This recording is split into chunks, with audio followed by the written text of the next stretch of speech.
Un grand plaisir de nous retrouver dans Basango et à Congo Rumeur de Kinshasa. Grammy Clégan, encore et toujours là. Nous toujours ici, Kanyoso. Pour ça, il y a l'amour et Robin Abisso et s'est manifesté. Tokozalawana, Ndengo Monaki, Tobandaki Liboso, na Maître Joël, Yami Balenga Moko, Nasalaki Analyse, Makambuya Mboka. Comment est-ce que nous pourrions développer ce pays? Également, je reviens encore. Panabino, Pambaté, Sengeli, à chaque fois qu'actualité ça s'est présentée, Topé Samaël Nabiso, en tout cas, j'insiste, je réitère, je reste journaliste. Merci beaucoup pour Nabino Nyosolanda qui analyse Nabiso Aliboso, Tosalaki. Il y avait beaucoup de gens qui étaient d'accord sur notre rationalité et objectivité et Toti Kalabongo. Toti Kalabongo, Sengeli, Tolanda, Bandeko, Oyo na Libungite, mais Sengeli Bisoni Toti Kala, Namolongo. Pour que to benda bandeko bazana libungi na bandeko bazana libungi na biso batu tozana libungi te na bino pe batu bazana libungi te biso tout toza kaka ba congolais toza batu moko toza bana na nzambe sengeli et to se soutenir bato basambela makasi bebi ke mokanda ya nzambe komi ke ba fort ba soutenir ba faible. Merci beaucoup na Rancy Josué Maître Joël Kitenge. Alors aujourd'hui Togolobana bino discours ya Mokonzambuka 76e Assemblée générale, 76e session ordinaire Assemblée générale, il y a Nations Unies. C'est vrai que Bandeko pe belé au balé Canara ba betiango mais biso pe to porter touche na biso pambate. Dans le discours on est à Salema, actualité mo yaki pour que y a embrouillé makambu le peuple au lieu de se concentrer na o Mokonzambuka albaki des peuples africains en général azaki concentré. Je sais que le président de la République, président également de l'Union africaine Félix Antoine Tshisekedi alobaki mais biso mboka na biso ye mutukuta za président biso tozaki diversion moko yaki wana on était ailleurs et c'est notamment clairement makambu ya mpela et zaki biso. Je pense qu'à la fin je pourrais placer un mot là-dessus, mais revenons à ce qui est essentiel, c'est qui est le discours du président de la République. Alors le président à ce discours il y a une trentaine de minutes en tout cas 36 minutes oui. Et le chef de l'État parlait de beaucoup de choses. Le chef de l'État parlait tant que président, d'abord il y a l'Union africaine. D'abord non, nous na casquette il y a président, il y a l'Union africaine. Parce que dans lui bongo Pambate va bien président Union sauté. Yangono au monde Sassou, le coup la zala quitté. Au monde président Moussou sur belé le coup la bazala quitté. Donc président Kenel aussi le coup la président de l'Union africaine et puis il a profité pour parler étant que président de la République démocratique du Congo. Le président a parlé Makambu, il y a pandémie. Le président a parlé Makambu, il y a instabilité en Afrique. Il y a beaucoup de conséquences, il y a insécurité. Et moi, les gens commentent, commentaires négatifs avant de rebeller. Oui, c'est bien bon, nous sommes en démocratie, la liberté d'opinion. Mais en tout cas, Sengeli Tolongola, ce que moi je pourrais appeler motema mabe na lobiango na ba statut na ngai na lobiango bisika mususu que eza c'est vrai que congolais tendent à sala motema mabe mais problème à congolais zande congolais a commandé ko entretenir motema mabe donc bakoza babwakisi na bango motema mabe mais congolais yende pena sala ka entretien na ngo congolais nda chofaka motema mabe bakoza motema mabe mokili même Satan a cause motema ba tia na frigo na congélateur vanda na ngwana mais comment pena ko bimisango a chauffer pena na réchaud a chauffer bazo lenga ngo zika te bazo ziki ko beba wana c'est les congolais et tu vois comment ko bombama ko batama ko soit ko bomba motema mabe na wana ko batamisa. Voilà, c'était ça le terme. Kobatamisa, motema mabe na wana na simaono. Moi je suis logique, je suis ferme, je suis patati patata. Aroma kobatamisa bongo. Les gens ont dit que le président a sali moi ba contradiction, le président a la qui ba limite na oui, c'est vrai te concéder bango, mais moi en tout cas, j'ai trouvé dans le discours du président de la République à la fois le président était le président s'est placé entre la souveraineté et la coopération. Le président s'est placé entre la souveraineté et la coopération. n'en déplaise à certains qui disent que le président a sali ba limite naie, le président ba contradiction, ndeti bande musu alubi dans le cambo état de siège. Le président de la République dit ceci: état de siège est aussi là ce qui problème est est et si bah mais qui un peu qu'on réfléchir là-dessus bah que non état de siège ezaki pour que pese biso solution jamais tori causer là guerre ici là pour que tu as fait un état de siège c'est l'état de siège né et pese biso ba résultat escompté mbango mais ce n'est que ça le président dit ngata na tangi nous sommes dans l'andi banalise bandeko balobi que non apparemment état de siège où ezaki ko cacher plutôt makambo belé en tout cas nous tous sommes d'accord tout le monde en tout cas eza bandeko ya FCC bandeko ya Lamuka bandeko ya Cash Union Sacré biso tout oza d'accord que bandeko na biso bazo kufa mingi jusqu'à présent le moment où je vous parle bandeko bazo continuer kufa et tu tuerie wana banda depuis 1996, 97, 98, et banda jusqu'à l'élo, on compte plus de 10 millions de morts. Et c'en est des taux en tout cas. C'en est des taux. Na wanda kuta ezeka chiffre mo mikie. Chiffre mo mikie. Mais tala l'élo ba komisango objet ya ko sala ngo campagne na bango ya ko sala promotion ya mboka na bango pour que bazwa financement soutien puis. Mais biso ba doit kufi et belé plus de 10 millions. Il y a plus de 10 millions, biso tout les a souci na biso que makambwana est si là. En tout cas, d'une manière ou d'une autre, à tout le but que non, on a dans bandeko kunate, mais aux Congolais, aux alliés, aux Congolais, aux Baninga, baza, bazana bandona. Nous n'avons que ça comme pays. Mon konzamboka, tant ou bakabwani na bandeko FCC a eu décision, état de siège, les 6 mai. En tout cas, une bonne idée. Une très bonne idée. Bandeko le bakeno ezaki non préparé parce que j'entends aussi j'entends ça en tout cas que Badouazor le bakeno ezaki non préparé. Oui, je vous le concède. Ceux qui ont ezaki non préparé mais ainsi de suite je vous le concède. En tout cas déjà prendre cette idée c'est génial. Et ça les a dans cosmétique eza pour la consommation populaire, consommation publique. En tout cas moi je vous le concède mais ce qui est sûr, c'est une bonne initiative. Le fait même de prendre tout ça na armée ba bengango bâtir à sommation au moins que la police a eu ko kanga mutu hein so ba yebi ke mutu wana aza un peu moi voyou makasi pour que ba bangisa mutu so ba bangisa ba ko beta tir à sommation c'est-à-dire que ba beti ba bal likolo wana ba tir à sommation et musu pe ba beti na bango ba bal en plastique en caoutchouc ainsi de suite ba bengo ba tir à sommation même si ils ont des mesures, il y a sommation, mais en tout cas, du moins, ennemi à Kobanga. Et moi, je ne pas trouver, et si Gani Mokondi a sali contradiction dans état de siège, en parlant que, non, état de siège, wana est aussi là, jusqu'à ce que, guerre na Est est aussi là. C'est pour dire quoi? Mokonzamboka voulait simplement s'adresser à la communauté internationale que, peuple congolais, attention na makamuzo le kana est ti mokolo guerre ya est si la wana le fait ya constituer état de siège eza mesure ya exception c'est pour dire que l'attention du peuple congolais est focalisée kuna na est l'attention du peuple congolais focalisée kuna na est yango na mokonzamo ke même plus loin car na kata discours wana asengi ba lever na embargo to zakana moto ko somba ba armete to ko somba ba équipement même ba militaire moins compliqué mokonzamo asengi ba lever pour que permettre biso kutu au lieu de somba na marché noir to somba na deuxième même to so sombi biso to sombi après mokonzamo asengi ba lever ba mesure wana maintenant dans tout ça yo vandi na ndako na yo omonika ke non mokonzamboka il y a des contradictions il y a des limites siko yo pona yo esengela mokonzamboka aloba nini aloba ke non et guerre na est et aussi la lelo après ce que silité yo lobo yesu na télé pour loba ke non tela mokonzamboka lui boyer mais salami ndengonate en tout cas le chef de l'état n'est pas Dieu mokonzamboka fonctionne avec les préjugés c'est neto loba na ba tout clair. Et c'est tout clair. Les gens, message biso trop dans le discours ya lokuta. Ya wana émission na ngali boso na sengi bande konyoso. Bazala mingi na koyoka ba politicien mingi pendate.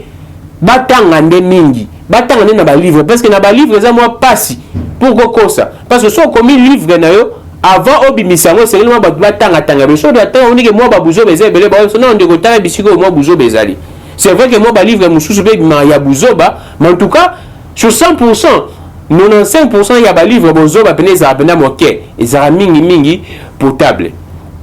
En tout cas, le chef de l'État ou soit ba pays nyoso fonctionne na ba prévision. C'est-à-dire que mon konzo va vendre une équipe na ye, lui ba sali étude pour que makambo ici là sur le état de siège et qu'on peut se jouer un résultat X, Y, Z.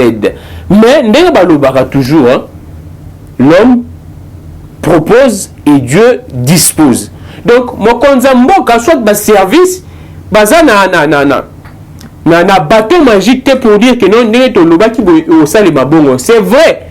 Ce n'est pas pour autant que tu encouragé Batouba sur la mesure sans réflexion, sans analyse. Non, on n'est pas là. Mais nous sommes en train d'expliquer, pas bateau, nous sommes qu'on véhiculer, qu'on intoxiquer la population, qu'on manipuler la population, que non, t'as là, mon konzambo, oui, c'est bien bon. Mon konzambo, le baralikambo, en termes, il y a des prévisions. Et quand il va arriver, tout le monde a la météo, puis les scientifiques, ça va prévision, mais qui ça matin. Bah, il y a des na 2000 ans, fin du monde, mais kokate. Et ça, c'est que bah, kosaki. Et ça, ma prévision, lecture, analyse, bah, ça, là, qui, bah, mon qui bongo. Mais avec le temps, tout le monde améliore les analyses. Même aujourd'hui, ils ont la caméra, ça, les lalo. Avec ça, qui bongo, tu as une décennie, bah, décennie, Nicolas, tu as une caméra, au biso, tout est bien. Bah, caméra, tu as une filmer, bah, matanga, bah, mariage, nakala. Bah, on a un pote, bah, yébita, bah, zaino, bah, kinawa. La télévision est un peu du consi. Et quand catholique, c'est comme ça même que l'État fonctionne et évolue. Dans les mesures état de siège au c'est vrai, nous sommes tous d'accord que jusqu'à présent, nous ne sommes pas battutés. Mais cela ne veut pas dire que décision est amabé. Je répète, nous sommes tous d'accord que nous devons continuer à koufa. FRDC est la moussala. En tout cas, il y a beaucoup de gens qui tirent des ficelles. Petit à petit, on évolue. Petit à petit, on fait l'évaluation. Petit à petit, même. Toujours qu'il n'y a une solution. C'est comme ça que le monde avance. La France n'est pas devenue France du jour au lendemain. Même les États-Unis, non. En tout cas, s'il y a des initiatives à encourager, et c'est mieux de soutenir en haut. Parce que les lobby, Félix Antoine Tshisekedi a Kende. Ata sali 100 ans, ata sali 10 ans, ata sali 5 ans, ata sali combien d'années. Mais un jour à Kendaka. Un jour ndeko Fayu à Kendaka, ndenge ndeko Kabila, Nikolo, Tozana été. Nous tous sommes relèvés, mais la nation restera. Il y a ceux qui ont initiative, il y a malamu eye. Et où ta moupanzi ya bandeko na biso soki ya wapi esengeli biso tout meka ko réfléchir. Et notre on a ko tirer nango to banda ko pesa maloba pas batu oyo basa ba détracteur ya pays. Si nous-mêmes à l'interne nous sommes en train de faire la mauvaise campagne, nous sommes en train de faire la mauvaise publicité, l'état de siège, mais ba détracteur ba ko récupérer ngo. En tout cas, na sepeli mingi na Mokonzamboka a été clair et direct. Mokonzamboka a responsabilisé les Occidentaux. C'est ce que moi j'aime. Mokonzamboka a responsabilisé les Occidentaux. À la manière même il y a Lumumba. C'est vrai que non, Kamik les grands, tu es en train d'arrondir les angles. Oui, effectivement. Yo so moni ke naza ko arrondir ba angle wane talika kayo en tout cas. Liberté et jugement n'est talika kayo. Mais moi, je suis au-dessus de la mêlée. Moi, j'ai vu un président de la République fermé. Dire que c'est bien beau les messages de compassion. Là, c'est le président de la République. C'est bien beau les messages de compassion et les bonnes intentions. C'est bien beau. Mais quelles sont les actions sur le terrain qui accompagnent? Quand le chef de l'État les dit en face, il y a Mindele, il prend ce courage-là. Il prend ce courage-là de le dire. Je ne pense pas que mes frères africains ou soit mes sœurs africaines dans un rencontre, le président a pris ce courage en tant que président de l'Union africaine. Dire clairement qu'il y a des firmes internationales. Et ça, le bateau va tirer la ficelle. Et mon consommant qui est plus loin. Alors, écoute, l'Afrique ne servir jamais base arrière, il y a terrorisme. Le président de la République l'a si bien dit. Il a dit ça. Yo linga dit c'est comme Konzamboka alobanini. Yangonga naza komi tuna comme question, je suis en train de réfléchir au linga qui Mokonzamboka alobanini. Parce que Mokonzamboka a responsabilisé même Mokonzamboka il a responsabilisé Bamindele. Oh biso tout le baka tout bas Mokonzamboka le tout haut. À moins que yo to bané ko landa vidéo on a soit on la discours ya Mokonzamboka, il y avait des parties où soit ozaki na distrait na makamususu ou soit te ba partie on a yebité na téléphone on so ki télécharger qui et bikota ne contacte bientôt ou comment. Mais moi en tout cas, j'ai tout écouté, j'ai tout suivi à discours à Mokonzamboka. Moi, na beteli Mokonzamboka maboko. Je l'ai dit. Je ne le dis pas parce que je suis fasciste, tshisekidiste, non. Et tant que journaliste, je reste sur les faits. Sur les faits. Mokonzamboka, il fait un discours. Les gens, balobi makambo belé susu. Ils ont noté contradiction, en tout cas, de manière très ramassée. Les discours étaient dans une trentaine de minutes. Balobi que Mokonzamboka, alobi, l'Afrique n'a pas besoin de monde, l'Afrique a besoin d'un partenariat constructif, même Mokonzamboka qui est dans le bongo, gagnant-gagnant. Une sous-balobi, non, c'est contradictoire. Comment est-ce que d'une part à Sengi et de l'autre côté, Mokonzamboka a lobby que l'Afrique a besoin de remonter. Ngata no yango et ce qui m'a cassé. Yango na zolo bana batuke. Et cette théorie Mokonzamboka a sali théorie à la fois de la souveraineté et de la coopération. Il nage dedans là. Ce que vous comprendre dans l'autre, la métalio. Le président de la République dit ceci. L'Afrique n'a pas besoin de bon monde. Pour dire quoi? Déjà, c'est un message codé que le président lance pour Mindele. Donc, on a dit que le peuple africain est dupe. Le peuple africain n'est plus dupe. Le peuple africain sait que son sous-sol regorge beaucoup de ressources. Aujourd'hui, des plus belles lurettes, en tout cas, l'Afrique, en tout cas, a un moteur. Il y a monde. Afrique, un continent africain, est un moteur, il y a monde. Depuis belle lurette, ceux qui parfois bisous africains de Zara distrait, mais mon délai est bien haut. Il y a une même conférence de Berlin en 1885 et Salamaka, où on n'a pas départagé l'Afrique, on a saucissonné l'Afrique. C'était parce que les Blancs avaient compris depuis lors qu'on ne peut jamais parler du monde sans l'Afrique, que l'Afrique est le poumon. Mais bisous nous a été distraits. Depuis 1885, avant même, parce que Mundela, avant, il y a une conférence de Berlin, il avait déjà analysé que non, sans ce continent-là, Mokidego Koufa.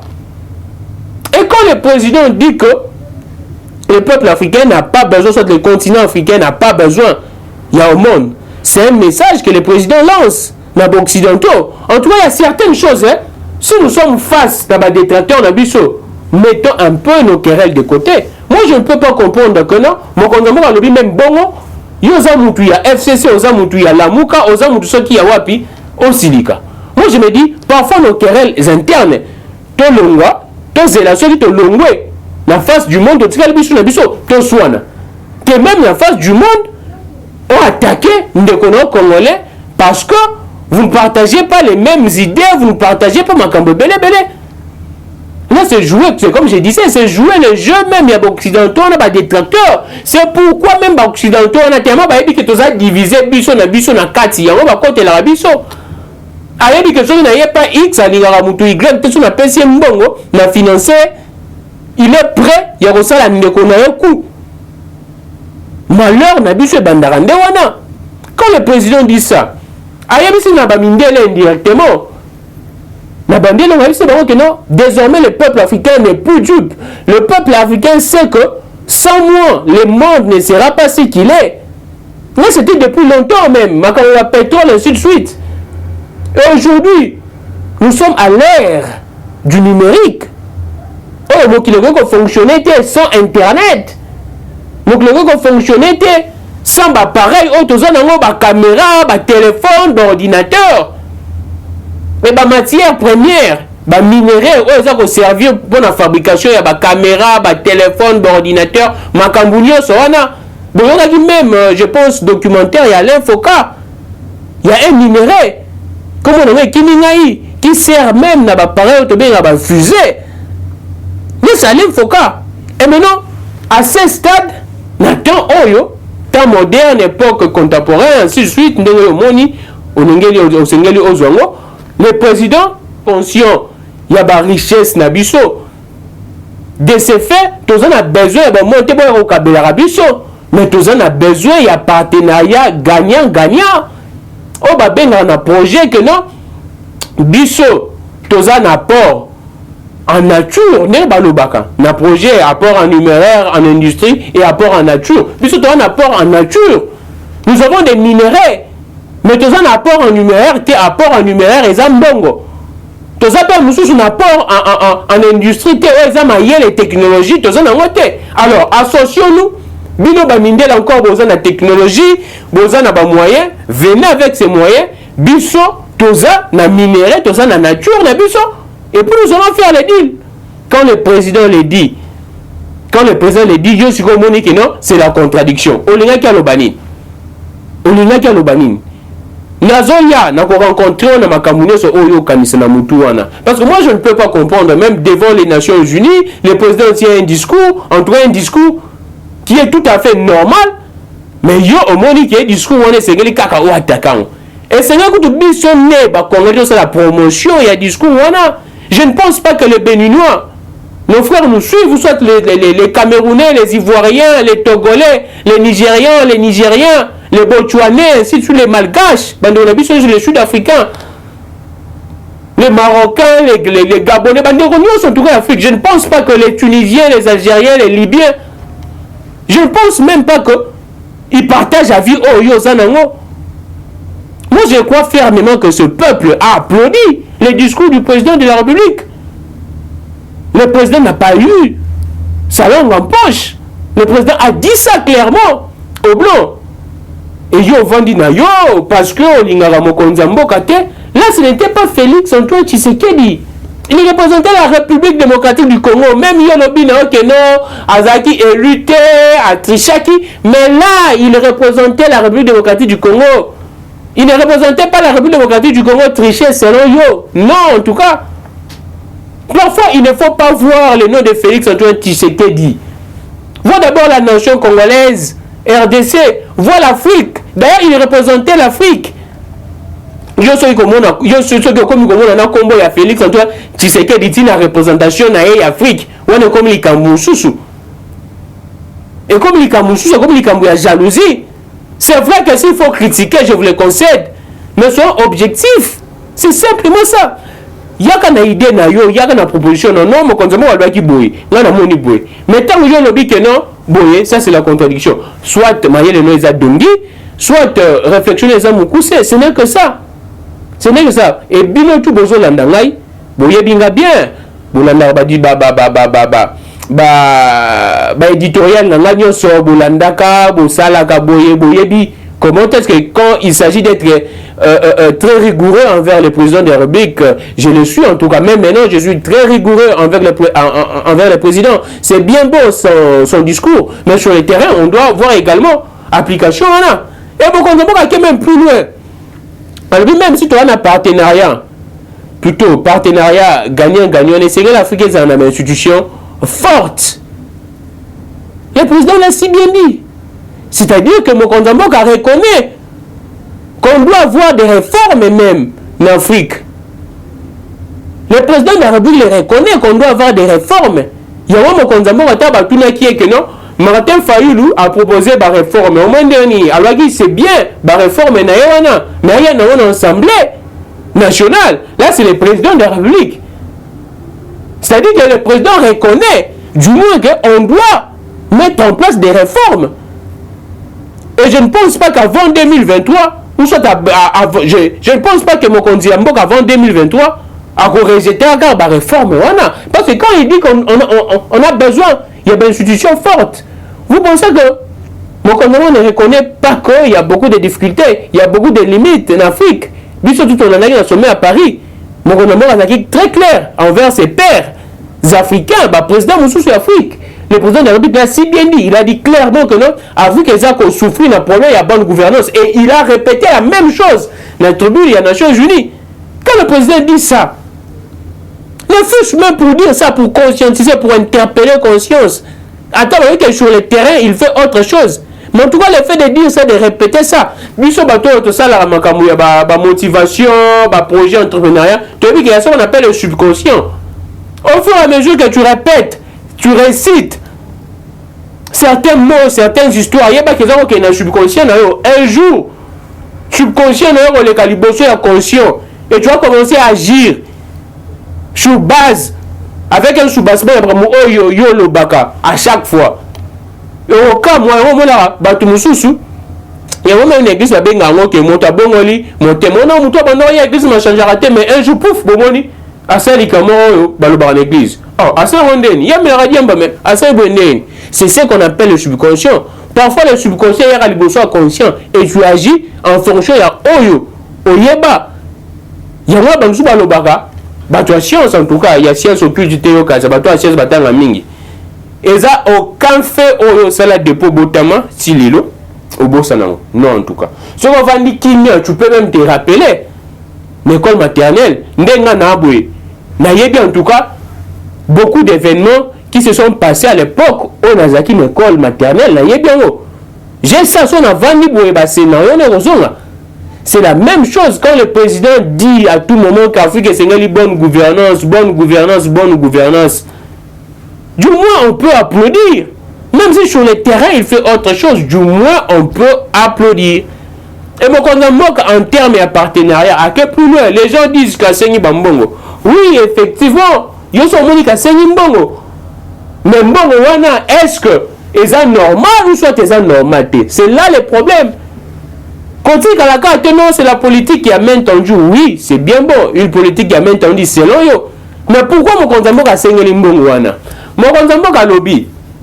L'Afrique contribue d'une manière importante et efficace pour éviter le réchauffement climatique. Vous voyez qu'après Amazonie, tu as une forêt équatoriale.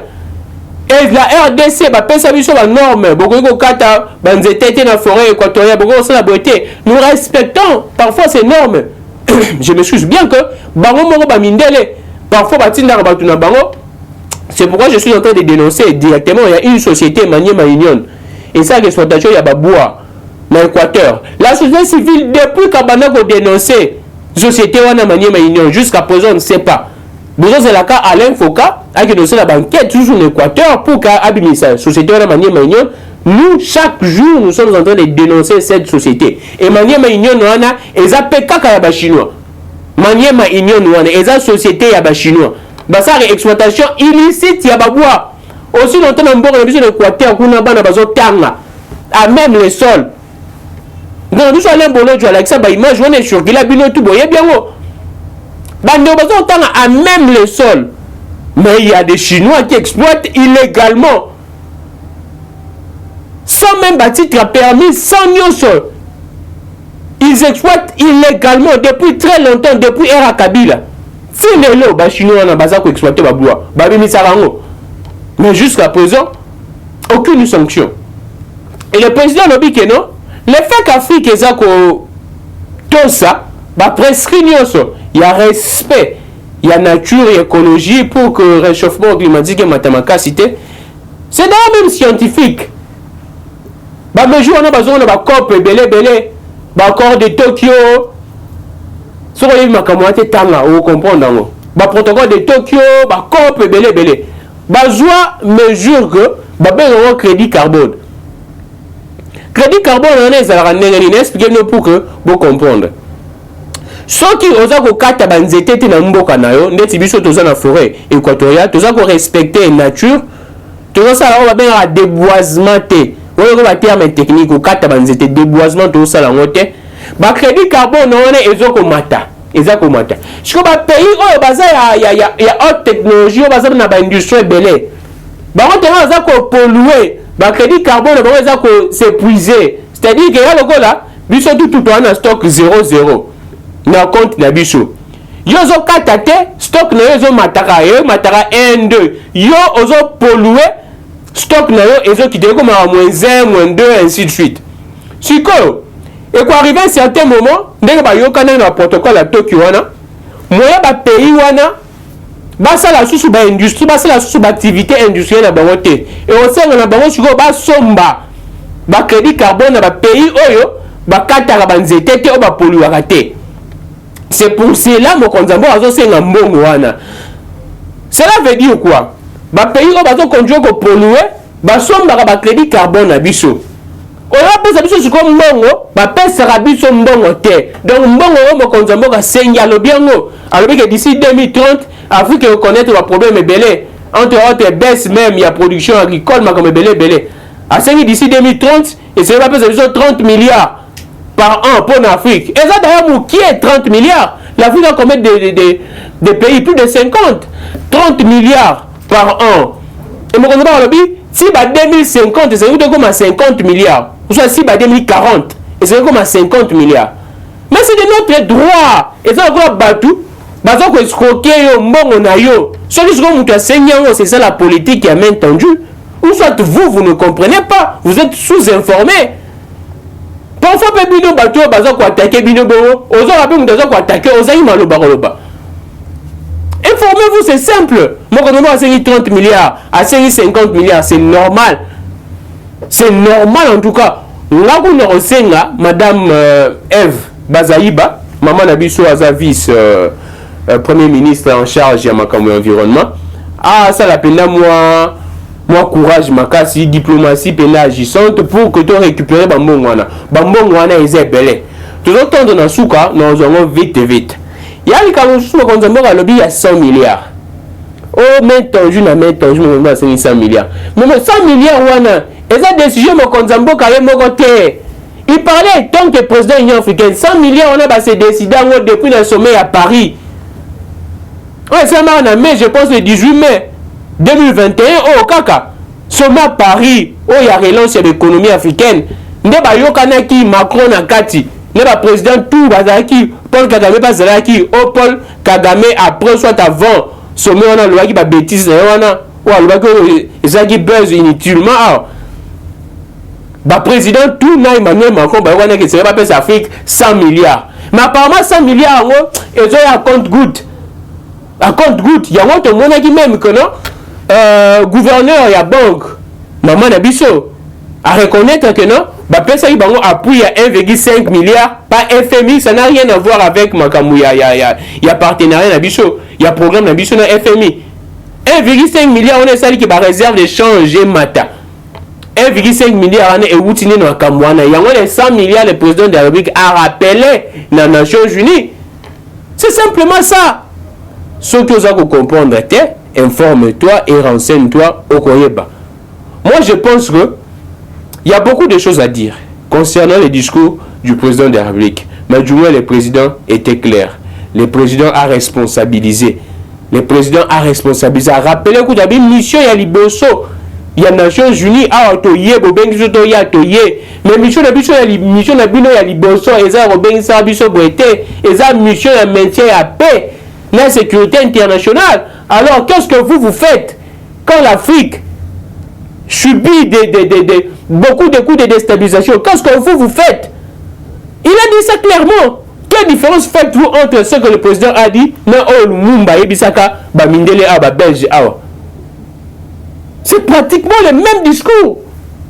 Le même discours. Sauf que le président de la République Azaki tellement sage a utilisé le mot qu'il fallait pour que choquer ma sensibilité vraiment ma capacité. Mais en tout cas, le message est parlé. Et passé plutôt. Le président Félix Antoine Tshisekedi a dit le président de l'Union africaine. Et ainsi, c'est nous, c'est vous plutôt. Nous avons ça la instabilité et en Afrique. Nous avons je pense que tu continues à décrypter discours à mon condamnement. C'est tellement très profond et très riche. Moi, j'aimerais même, et ça n'en a pas si. Moi, c'est un discours, nécessairement, je pense, mardi, mais jusqu'à même mercredi, si tu as présidence et tu as un discours ou un coup de thé, ne fais en PDF. Et ça, le discours, c'est le peuple africain à s'approprier dans l'eau. On n'a pas pensé à la vidéo, il y a Gisèle Perné, il y a Panzawana. Bon, pensez à discours, on a PDF. Bon, pensez à discours, on a Congolais, ça, makambu ya Michel Bakenda soki eza makambu ya Peniel ya Kalambai ya mususu wana comme on a kimingai soki eza makambu na ye besoin kopanza réseaux sociaux mais bokata pe discours ya mokonzi mboka wana. C'est pourquoi je suis en train toujours de marteler sur les communicateurs même au bazar mokonzi mboka bo panza ba vidéo ya discours mokonzi mboka kata ba 30 secondes ba 2.5 secondes bo kata ngo bo panza pour que les gens comprennent au moins ce que le président voulait. L'Africain essentiel à s'approprier le discours et côté la haine à Moutou. Et bah que ce qui se passe, ezaboye. Mais vous ne voulez pas le faire. Vous êtes ailleurs. Ce que vous habitez, comment est-ce que vous rebondez pour que vous ayez. J'aimerais finir par Makambo, en tout cas en 1 minute. Nous allons tenter parce que je me dis que bon. Makambo y a un peu là-bas. Qu'est-ce que Clamique Légan dit? Je pense que Makambouana, ce qui s'est passé, en tout cas moi je ne suis pas hypocrite. Hein. Il bat libellé sur 100%, 99,99. Sur 100%, 99,99. Baza na viwana. Baza pen Makambouana. Na bandé sur 100% Mibali, 99,99. Les gens disent que non, c'est le président de la République. Mon père qu'on a pu se saigner, mon père on a pu se autoriser polygamité, monogamie. Mais le président de la République, moi si mon sous en dehors, il y a un moment, Denise. Donc c'est un faux débat. Quand vous dites que non, la loi ne permet pas ça, moi si mon sous. Il a un passé comme tout le monde, ou soit un présent même. Sauf que tu es un présent, oui, un présent. Mais est-ce qu'officialisant pour bon qui a violé? En tout cas, je ne sais pas. Je ne sais pas en tout cas. Bango monde baroyeba. Ils ont un niveau nini. Et comme ndenge nini. Ils ont la kaka. Ils ont la sous-souté. Wana bango moko en tout cas. Et moi, la question que je me pose, quelle était la motivation pour que Makambo ait bimana toile? C'est de là que moi je suis. Quelle était la motivation? Pour nuire le président de la République, pour revendiquer ses droits, pour revendiquer Oeza Badjunaye, je ne sais pas. C'est la question que je me pose. Pourquoi est-ce qu'on doit tout traiter dans les réseaux sociaux? Je ne sais pas. Là, moi, je me pose la question jusqu'à présent, on a eu une réponse dans notre pourquoi il m'a dit dans les réseaux sociaux. Alors, merci beaucoup, l'équipe Mobimba. Merci Penabino. Vous savez que je pense qu'on se retrouvera prochainement pour parler sur le discours en actualité. Mais une information avant aussi de ça. L'Assemblée provinciale à Congo central est rejetée et boyi rejeté réquisitoire. Il y a procureur ou il y a justice ou il y a ministre de la finance, il y a tout matouboana au but surtout de qui a tout matouboana reproché détournement aux environs 7 millions 6 millions boyés. Et jusqu'à présent, à toi, c'est les informations dans le Canada. Et ministre provincial de la finance, c'est qui va yokaye na justice, mais va député provincial à Congo central, baboyi, ce sont des pratiques, en tout cas, ils en ont droit à bango, mais ce sont des pratiques où tout ça, ko linga penda, tout ça, ko avancer mbokate, ils ko porter coup, ils appellent ko mema coup, ko porter coup plutôt. Na musala OIG fazo sala na musala même il y a justice.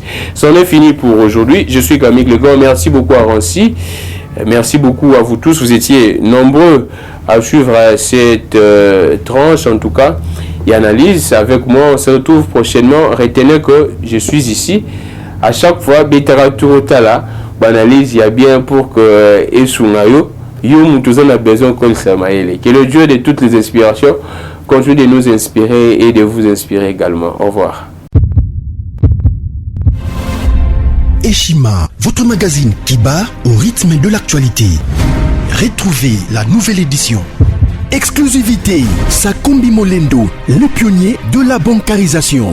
Le ministre des Affaires foncières a signé le 3 juin 2021 avec son collègue des Finances l'arrêté interministériel portant bancarisation des opérations foncières et immobilières supérieures ou égales à 10 000 $ américains. Une première en RDC, concrétisée par celui qui fait figure de porte-étendard de la numérisation et de la sécurisation des titres fonciers. Aimé Sakombi Molendo est de plein pied dans la matérialisation de sa politique qui suit la vision du chef de l'État, Félix Antoine Tshisekedi, celle de faire du numérique un levier d'intégration, de croissance économique et de progrès social. Nation, gouvernement des warriors, bilan de gestion dès son premier jour du gouvernement Samalou Kondé. Sonas, le DG Lucien Boniemé Ekofo présente un bilan largement positif pour les grandes réalisations du premier semestre 2021.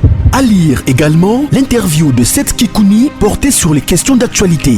À la découverte de Tissia Mukuna, la DG de la marque La Quinoise, café planté et transformé à Kinshasa. Interview exclusive de Richard Ilunga, DG de l'ONIP, qui confirme l'identification de la population congolaise avant les élections 2023.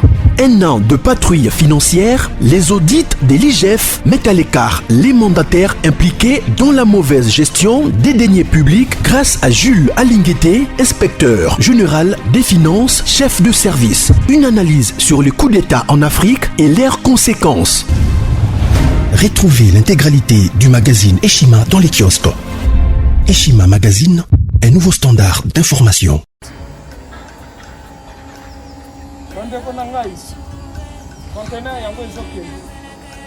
Le 26 mai, les conteneurs.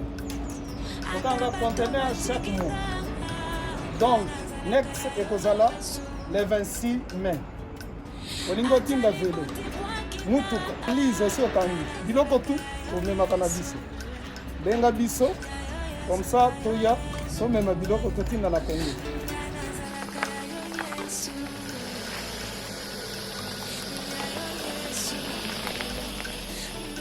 Bandeko kari yango oyo touti kozongo ezokende Kinshasa. Ozana mutuka pesa biso ezoke. Merci. Le 26 mai, mosusu ekwende. Ya 2021 otosana ngo. Donc tosala ka chaque mois. Oza besoin na carton benga biso. Biso munene yango. Moyenne yango oyo. Bon moyenne.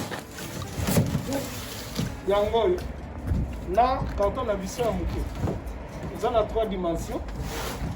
Onyo solingo tinda benga biso tozozwa ba vélo, tozozwa ba valise, mituka tozozwa. Donc eloko tout tozomema na Kinshasa. Merci beaucoup. Mutuka, vélo, salon, biloko ndako, biloko tout tozomema. Donc vous hésitez que benga biso tozala na pona